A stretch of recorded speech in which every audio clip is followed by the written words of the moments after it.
ಎಲ್ಲರಿಗೂ ಶರಣು.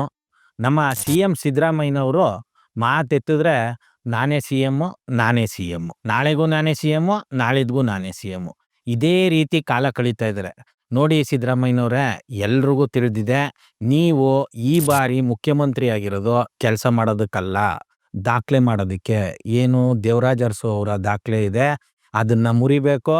ಮತ್ತೆ ಫೈನಾನ್ಸ್ ಮಿನಿಸ್ಟರ್ ಆಗಿ ಯಾವ ಫೈನಾನ್ಸ್ ಮಿನಿಸ್ಟ್ರು ಅಷ್ಟು ಬಡ್ಜೆಟ್ ಮಂಡಿಸಿಲ್ಲ, ನಾನು ಅಷ್ಟನ್ನ ಮಂಡಿಸ್ತಾ ಇದ್ದೀನಿ ಅನ್ನುವಂಥ ದಾಖಲೆನ ನೀವು ಮಾಡ್ಬಿಟ್ಟು ಆಮೇಲೆ ಮುಖ್ಯಮಂತ್ರಿ ಸ್ಥಾನನ ಬಿಟ್ಕೊಡ್ತೀರಾ. ಅದು ಎಲ್ರಿಗೂ ಗೊತ್ತಿರೋ ವಿಚಾರನೇ.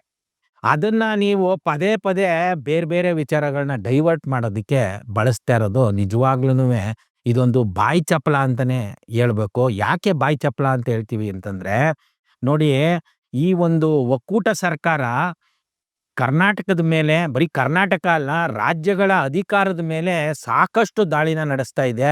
ನೀವು ಬರೀ ಬಾಯಿ ಚಪಲದ ಸಿ.ಎಂ ಆಗಿದ್ದೀರಿ, ಅದನ್ನ ಫೈಟ್ ಮಾಡ್ತಾ ಇಲ್ಲ ಕರೆಕ್ಟಾಗಿ. ಇದೇ ಒಂದು ಉದಾಹರಣೆ ಹೇಳ್ತೀನಿ. ರಾಜಭವನನ ಲೋಕಭವನ ಅಂತ ಮಾಡಿ 15 ದಿನ ಆಗಿದೆ. ಆಮೇಲೆ ನೀವೇನು ಹೇಳ್ತಾ ಇದ್ದೀರಿ ಅಂತಂದ್ರೆ, ಯಾವುದೇ ಕಾರಣಕ್ಕೂ ಒಪ್ಪಲ್ಲ, ಅದು ರೀತಿ ಆಗಕ್ಕೆ ಬಿಟ್ಕೊಡಲ್ಲ ಅಂತ ನೀವು ಹೇಳಿಕೆನ ಕೊಡ್ತಾ ಇದ್ದೀರಿ. ಯಾಕೆ? ನಿಮ್ಗೆ ಗೊತ್ತಿರ್ಲಿಲ್ವಾ? ಅದನ್ನ ಬದಲಾಯಿಸೋದಕ್ಕೂ ಮೊದ್ಲೇನೆ ನಿಮ್ಗೆ ಗೊತ್ತಿರ್ಲಿಲ್ವಾ? ಬದಲಾಯಿಸಾದ್ಮೇಲೆ ಸುಮ್ಮನೆ ಒಂದು ಚಪಲ ತೋರಿಸ್ಬೇಕಲ್ಲ. ನಿಜವಾಗ್ಲೂ ಹೋರಾಟ ಮಾಡ್ತಾ ಇರೋರು, ಇಲ್ಲ ಹೋರಾಟ ಮಾಡಕ್ಕೆ ಮುಂದಾಗೋರ್ನು ಕೂಡ ನೀವು ಹತ್ತಿಕ್ಬೇಕು. ನೀವು ಈ ಬಾರಿ ಏನು ಸಿ.ಎಂ ಆಗಿದ್ರಿ, ಇದು ಎಲ್ಲ ಹೋರಾಟಗಾರರ ಕೊಡುಗೆ ಅನ್ನೋದು ನಿಮ್ಗೂ ಗೊತ್ತು, ಅದನ್ನ ಉಲ್ಲೇಖ ಕೂಡ ಮಾಡ್ತಾ ಇದ್ದೀರಿ. ಆದ್ರೆ ನೀವು ಮಾಡಿದ್ದೇನೋ, ಯಾವುದೇ ಹೋರಾಟಗಾರರು ಉಳ್ಕೋಬಾರ್ದು, ಯಾವುದೇ ಹೋರಾಟಗಳು ನಡಿಬಾರ್ದು ನಿಮ್ಮ ಸಂದರ್ಭದಲ್ಲಿ. ಆ ಕಾರಣಕ್ಕೆ ನೀವೇನ್ ಮಾಡಿದ್ರಿ, ಇನ್ನ ಸೆಕೆಂಡ್ ಲೀಡರ್ಗಳು ಕೂಡ ಉದ್ಭವ ಆಗ್ಬಾರ್ದು, ಇನ್ನ ಯಾರು ಕೂಡ ನೆಕ್ಸ್ಟ್ ನಾನು ಎಮ್.ಎಲ್.ಎ ಆಗ್ಬೇಕು, ಇಲ್ಲ ಅವರು ಸ್ಫೋಟಗೊಂಡು ಹೊಸದೊಂದು ಪಾರ್ಟಿ ಕಟ್ಟಬಾರ್ದು, ಈ ಥರದ್ದು ಹುನ್ನಾರಗಳನ್ನ ಮಾಡಿ ಎಲ್ರೂ ಒಂದು ನಿಗಮ ಮಂಡಳಿ, ಸೆನೆಟ್ ಮೆಂಬರು, ಇದೆಲ್ಲ ಸಾಲದು ಅಂತೇಳಿ ಅದ್ಯಾವುದೋ ಒಂದು ಗ್ಯಾರಂಟಿ ಅನುಷ್ಠಾನ ಸಮಿತಿ ಅಂತ ಬೇರೆ ಮಾಡಿಬಿಟ್ಟು ಅದರಲ್ಲೂ ಎಲ್ರೂ ಸುಮ್ಮನೆ ಒಂದು ಟೋಕನ್ ಆಗಿ ಓಡಾಡ್ತಾ ಇರುವಂಗೆ ಮಾಡಿ ಇವತ್ತು ಅಕ್ಷರಸ ಕನ್ನಡ ನಾಡು ಸ್ತಬ್ಧ ಆಗುವಂಗೆ ಮಾಡಿಟ್ಟಿದ್ದೀರಿ. ಯಾಕೆ ಈ ಮಾತುಗಳನ್ನ ಹೇಳ್ತಾ ಇದ್ದೀನಿ ಅಂತಂದ್ರೆ, ಒಬ್ರು ಸಂಸದರು ಡಿ.ಕೆ. ಸುರೇಶ್ ಅವರು ಪ್ರತ್ಯೇಕ ರಾಷ್ಟ್ರ ಅನ್ನುವಂಥ ವಿಚಾರನ ಅವರು ಉಲ್ಲೇಖ ಮಾಡಿದ್ದು, ಅವರು ಎಂ.ಪಿ ಆಗಿದ್ದಾಗ. ಏನು ಈ ತಾರತಮ್ಯ ನಡೀತಾ ಇದೆ ನಾರ್ತ್ ಇಂಡಿಯನ್ಸ್ ಇಂದ ಈ ಸೌತ್ ಇಂಡಿಯಾ ಮೇಲೆ, ಇದೇ ತರ ಆದ್ರೆ ನಾವು ಒಂದು ಪ್ರತ್ಯೇಕ ರಾಷ್ಟ್ರ ಆಗ್ಬೇಕಾಗುತ್ತೆ ಅನ್ನೋದನ್ನ ಅವರು ಹೇಳಿದ್ರು. ಆ ರೀತಿ ಹೇಳಿದ ತಕ್ಷಣನೇ ಸಂವಿಧಾನದಲ್ಲಿ ಅದಕ್ಕೆ ಅವಕಾಶ ಇದೆಯಾ ಅಂದ್ರೆ ಖಂಡಿತವಾಗ್ಲೂ ಇಲ್ಲ. ಅದನ್ನ ಇಟ್ಕೊಂಡು ಎಷ್ಟು ಗೋಳಿಟ್ರು, ಎಷ್ಟು ಹಿಂಸೆ ಕೊಟ್ರು, ಕೊನೆಗೆ ಅವ್ರನ್ನ ಎಲೆಕ್ಷನ್ ಅಲ್ಲಿ ಸೋಲ್ಸೇ ಬಿಟ್ರು. ಇರ್ಲಿ, ಅವರು ಏನೋ ಅವ್ರು ಬಂದ ತಕ್ಷಣ ಇನ್ನೇನೋ ಮಾಡ್ಬಿಡ್ತಾರೆ ಅಂತ ನಾನಂತೂ ಭಾವಿಸಿಲ್ಲ. ಆದ್ರೆ ನೀವು ಸಿದ್ದರಾಮಯ್ಯನವರು ಕನ್ನಡ ರಾಮಯ್ಯ, ದಲಿತ ರಾಮಯ್ಯ, ತಿರ್ಗಾ ಇನ್ಯಾರೋ ಹೇಳಿದ್ರೆ ಮುಸ್ಲಿಮ್ಸು ಪರವಾಗಿದ್ದೀನಿ ಅಂತ ಅದಕ್ಕೆ ಇನ್ನೊಂದೇನೋ ಹೆಸರನ್ನ ನೀವೇ ಕರ್ಕೊಳ್ತೀರಿ. ನೀವು ಈಗ ಕನ್ನಡ ರಾಮಯ್ಯ ಅನ್ನುವಂಥ ವಿಚಾರಕ್ಕೆ ಬರ್ತೀನಿ.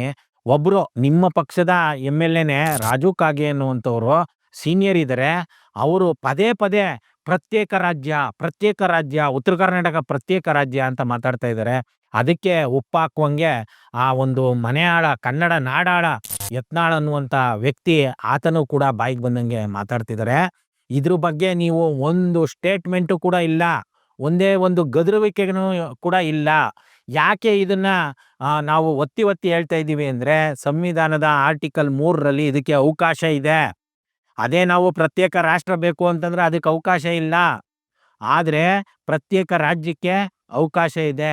ಇದನ್ನ ಸ್ಟ್ರಿಕ್ಟ್ ಆಗಿ ನೀವು ಗದ್ರದ್ ಬೇಡ. ಇವತ್ತು ಕನ್ನಡ ನಾಡು ಇವತ್ತೇನಿದೆ ಇದು ಏಕೀಕರಣದಿಂದ ಆಗಿರುವಂಥದ್ದು. 1956ರಲ್ಲಿ ಇದಕ್ಕೆ ಎಷ್ಟೆಲ್ಲ ಜನ ತ್ಯಾಗ ಬಲಿದಾನನ ಮಾಡಿದ್ದಾರೆ. ಸ್ವತಂತ್ರ ಚಳವಳಿ ತೀವ್ರಗೊಳ್ಳಕ್ಕಿಂತ ಮೊದಲೇನೆ ಈ ಒಂದು ಏಕೀಕರಣ ಚಳವಳಿ ತೀವ್ರಗೊಂಡಿತ್ತು. ಸ್ವತಂತ್ರ ಚಳವಳಿಗೆ ಬೆಂಬಲ ಕೊಟ್ಟಿದ್ದೇನೆ, ನಾವೆಲ್ಲ ಕನ್ನಡಿಗರು ಒಂದಾಗ್ತೀವಿ ಅನ್ನುವಂಥ ಕಾರಣಕ್ಕೆ ಅನ್ನೋದು ನಿಮಗೆ ಗೊತ್ತಿಲ್ವಾ? ಅಧಿಕಾರದ ದಾಹ, ಆ ಅಧಿಕಾರದ ದಾಹಕ್ಕೆ ಯಾರು ಎಲ್ಲಿ ಬಿಟ್ಟು ಮಾಡ್ಬಿಡ್ತಾರೋ ಅಂತೇಳಿ ಬಾಯಿ ಚಪ್ಪಲಿಕ್ಕೆ ಈ ರೀತಿಯ ಹೇಳಿಕೆಗಳನ್ನ ಕೊಟ್ಕೊಂಡು ಕಾಲ ಕಳೆಯುವಂಥದ್ದು ನಿಜವಾಗ್ಲೂ ಬಹಳ ಏಸ್ಗೆ ಹುಟ್ಟಿಸ್ಬಿಟ್ಟಿದೆ. ನಾವೆಲ್ಲ ಕಂಡಂಥ ಸಿದ್ದರಾಮಯ್ಯನವರ ನೀವು, ನಾವೆಲ್ಲ ಬಯಸಿದಂಥ ಮುಖ್ಯಮಂತ್ರಿನ ನೀವು ಅನ್ನುವಂಥ ಪರಿಸ್ಥಿತಿಗೆ ಬಂದು ನಿಂತಿದೆ. ಕಳೆದ 15 ವರ್ಷದಿಂದ 17 ಲಕ್ಷ ಮಕ್ಕಳು ಸರ್ಕಾರಿ ಶಾಲೆ ಬಿಟ್ಟಿದೆ ಅಂತ ನಿಮ್ಮ ಸರ್ಕಾರದ ಮಂತ್ರಿನೇ ಒಪ್ಕೊಳ್ತಾ ಇದ್ದಾರೆ. ನೀಗೇಳಿ ನೀವು, ನೆನ್ನೆನೂ ನಾನೇ ಮುಖ್ಯಮಂತ್ರಿ, ಇವಾಗ್ಲೂ ನಾನೇ ಮುಖ್ಯಮಂತ್ರಿ, ನಾಳೆಗೂ ನಾನೇ ಮುಖ್ಯಮಂತ್ರಿ ಅಂತ ಹೇಳಿ ಸ್ವಾಮಿ. ಕಳೆದ 15 ವರ್ಷದಲ್ಲಿ ಯಾರು ಸ್ವಾಮಿ ಹೈಯೆಸ್ಟ್ ಮುಖ್ಯಮಂತ್ರಿ ಆಗಿದ್ದವರು? ಇನ್ನ ಮಿಕ್ಕದವರೆಲ್ಲ ಚೌ ತರ ಆದವ್ರೆ. ಹೈಯೆಸ್ಟ್ ಮುಖ್ಯಮಂತ್ರಿ ಆಗಿದ್ದವ್ರು ಯಾರು? ಈಗೇನು ರೆಕಾರ್ಡ್ ಮಾಡ್ತಾ ಇದ್ದೀರಲ್ಲ ನೀವು, ರೆಕಾರ್ಡ್ಗೋಸ್ಕರ ನೀವು ಬಾಯಿ ಚಪ್ಪಲನ್ನ ಇಟ್ಕೊಂಡು ಈಗ ಆಡಳಿತ ನಡೆಸ್ತಾ ಇದ್ದೀನಿ ಅಂತ ತೋರಿಸ್ತಾ ಇದ್ದೀರಲ್ಲ, ಪೋಸ್ ಕೊಡ್ತಾ ಇದ್ದೀರಲ್ಲ. ಯಾರು ಜಾಸ್ತಿ ಇದ್ದಿದ್ದು? 7.5 ವರ್ಷಕ್ಕಿಂತ ಜಾಸ್ತಿ ಇದ್ದೀರಿ ಈ 15 ವರ್ಷದಲ್ಲಿ.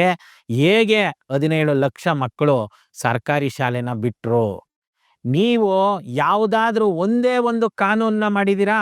ಪ್ರೈವೇಟ್ ಸ್ಕೂಲ್ಗಳನ್ನ, ಪ್ರೈವೇಟ್ ಶಿಕ್ಷಣ ವ್ಯವಸ್ಥೆನ ಹತ್ತಿಕ್ಕೋದಕ್ಕೋಸ್ಕರ, ಇಲ್ಲ ಅದನ್ನ ನೀವು ಪ್ರಶ್ನೆ ಮಾಡೋದಕ್ಕೋಸ್ಕರ, ಅದನ್ನ ಕಂಟ್ರೋಲ್ ಮಾಡೋದಕ್ಕೋಸ್ಕರ ಒಂದೇ ಒಂದು ಕಾನೂನನ್ನ ಮಾಡಿಲ್ಲ.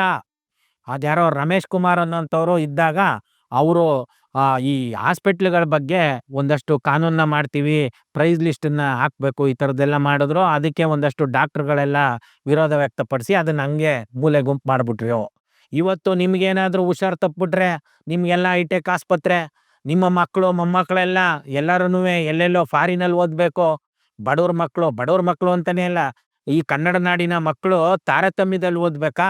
ಅವರ ಪೇರೆಂಟ್ಸ್ಗಳು ಅವ್ರನ್ನ ಓದಿಸೋದಕ್ಕೋಸ್ಕರನೇ ಅವರ ಆಸೆ, ಸಂತೋಷ ಪ್ರತಿಯೊಂದೂ ಬಲಿ ಕೊಟ್ಟು ಪ್ರತಿದಿನ ದುಡ್ದು ಸಾಯ್ಬೇಕಾ ಫೀಸ್ಗಳನ್ನ ಕಟ್ಟೋದಕ್ಕೋಸ್ಕರ? ಏನು ನಿಮ್ಮ ನಿಲುವು? ಈ ಒಂದು ಪ್ರೈವೇಟ್ ಶಿಕ್ಷಣ ವ್ಯವಸ್ಥೆನ ನಿಯಂತ್ರಿಸೋದಕ್ಕೆ ಏನು ಮಾಡ್ತಾ ಇದ್ದೀರಿ? ಇನ್ನು CBSE ಸ್ಕೂಲ್ಗಳು, CBSE ಸಿಲೆಬಸ್ ತಂದಿದ್ದೆ ಆ ಒಂದು ಕೇಂದ್ರದ ಮನಸ್ಥಿತಿನ ತರೋದಕ್ಕೆ ಅಂತ ನಿಮಗೆ ಗೊತ್ತಿಲ್ವಾ? ಕನ್ನಡ ಕಾವಲ ಸಮಿತಿಲಿದ್ದವರು ಈಗ ರಾಜ್ಯ ಶಿಕ್ಷಣ ನೀತಿನ ಜಾರಿ ಮಾಡ್ತೀನಿ ಅಂತ ಚುನಾವಣೆಗೂ ಮೊದಲು ಹೇಳಿದ್ರಿ. ಇನ್ನೇನು 3 ವರ್ಷ ಕಳೀತಾ ಬಂತು, ಇನ್ನೂ ಕೂಡ ಜಾರಿ ಮಾಡಿಲ್ಲ. ಈ ಸಲ ಸುಮ್ಮನೆ ಒನ್ಸ್ ಅಗೇನ್ ಬಾಯಿ ಚಪ್ಪಲಕ್ಕೆ ಮಾತಾಡೋ ಥರನೇ ಆ ಯೋಜನೆನ ಮಾಡಿದಿರಿ. ಏನು 20 ಮಾರ್ಕ್ಸ್ಗೆ ಇಂಟರ್ನಲ್ ಅಸೆಸ್ಮೆಂಟು, ಇನ್ನು 80 ಮಾರ್ಕ್ಸ್ಗೆ ಪರೀಕ್ಷೆ ನಡೆಸ್ತೀವಿ ಅಂತ. ಕನ್ನಡಕ್ಕೆ 125 ಮಾರ್ಕ್ಸ್ ಇತ್ತು, ಅದನ್ನು 100ಕ್ಕೆ ಇಳಿಸಿದಿರಿ. ಇನ್ನು ಹಿಂದಿ ಈಗ್ಲೂ ಕೂಡ ಭೂತವಾಗಿ ಕಾಡ್ತಾ ಇದೆ. 2026 ಮಾರ್ಚಲ್ಲಿ ಹಿಂದಿಗೆ ನಮ್ಮ ಮಕ್ಕಳೆಲ್ಲ ಎಕ್ಸಾಮ್ ಬರಿಬೇಕು, ಒಂದು ಎಕ್ಸ್ಟ್ರಾ ಸಬ್ಜೆಕ್ಟು. ಇದನ್ನ ಅಡ್ವಾಂಟೇಜ್ ಆಗಿ ತಗೊಂಡು ಕೆಲವರು ಸರ್ಕಾರಿ ಶಾಲೆಗಳು ಸರಿ ಇಲ್ಲ, ಕರ್ನಾಟಕ ರಾಜ್ಯ ಶಿಕ್ಷಣ ನೀತಿ ಸರಿ ಇಲ್ಲ, CBSEಲಿ ಓದಿಸಿದ್ರೆ ಅಲ್ಲಿ ಬರೀ 5 ಸಬ್ಜೆಕ್ಟು ಅಂತ ಅವ್ರುಗಳು ಸ್ಟ್ರೈಕ್ಗಳನ್ನ ಮಾಡ್ತಾ ಇದ್ದಾರೆ. ಅಂಥ ಸ್ಟ್ರೈಕ್ಗಳು ನಿಜವಾದ ಸ್ಟ್ರೈಕ್ಗಳ? ಖಂಡಿತ ಅಲ್ಲ. ಏನು ನಮ್ಮ ನಾಡನ್ನ ಹಾಳು ಮಾಡೋದಕ್ಕೆ ನಾಡಾಳ್ರಿದ್ದಾರೆ. ಇಂಥ ನಾಡಾಳ್ರಿಗೆ ಅವಕಾಶ ಮಾಡಿಕೊಟ್ಟಂಥ ಸಿದ್ದರಾಮಯ್ಯನವರೇ, ನೀವು ಈ ಕೂಡಲೇ ಕನ್ನಡದ ವಿಚಾರವಾಗಿ ಡೆಲ್ಲಿಗೆ ಏನಾದ್ರೂ ನೀವು ಹೋಗಿದ್ದೀರಾ? ಸ್ಟ್ರೈಕ್ ಮಾಡಿದ್ದೀರಾ? ಖಂಡಿತ ಇಲ್ಲ, ಯಾವತ್ತೂ ಇಲ್ಲ. ಆದರೆ ನೀವು ವೋಟ್ ಚೋರಿ, ಈ ಮತ ಕಳ್ಳತನ, ಇದಕ್ಕೋಸ್ಕರ ಎಲ್ಲರೂ ಏರೋಪ್ಲೇನಲ್ಲಿ ಕರ್ಕೊಂಡು ಹೋಗೋದೇನು, ಟ್ರೈನಲ್ಲಿ ಕರ್ಕೊಂಡು ಹೋಗೋದೇನು, ಇದಕ್ಕೆ ಹೋಗ್ಬಿಟ್ಟು ನೀವೆಲ್ಲ ಸ್ಟ್ರೈಕ್ ಮಾಡಿ, ಅಲ್ಲೂ ಮತ್ತೆ ಅದ್ಯಾರೋ ನಮ್ಮ ಸೀನಿಯರ್ ಲೀಡ್ರನ್ನ ಮೀಟ್ ಆಗಲಿಲ್ಲ, ಇವ್ರನ್ನ ಮೀಟ್ ಆಗಲಿಲ್ಲ, ತಿರ್ಗಾ ನಮ್ಮ ಅಧಿಕಾರಕ್ಕೋಸ್ಕರ ನಾವು ಬಂದ್ಬಿಟ್ವಿ ಅನ್ನುವಂಥ ಸುದ್ದಿಗಳು ಪತ್ರಿಕೆಗಳಲ್ಲಿ, TV ಮಾಧ್ಯಮದಲ್ಲಿ ಬರ್ತಾ ಇತ್ತು. ಏನಾಗ್ಬಿಟ್ಟಿದೆ? ಅಧಿಕಾರ ಅಧಿಕಾರ ಅಧಿಕಾರ. ಏನು ಮಾಡಿದಿರಿ? ಕಳೆದ 7.5 ವರ್ಷ ನೀವೇ ಹೈಯೆಸ್ಟ್ CM ಇಲ್ಲಿವರೆಗೂ.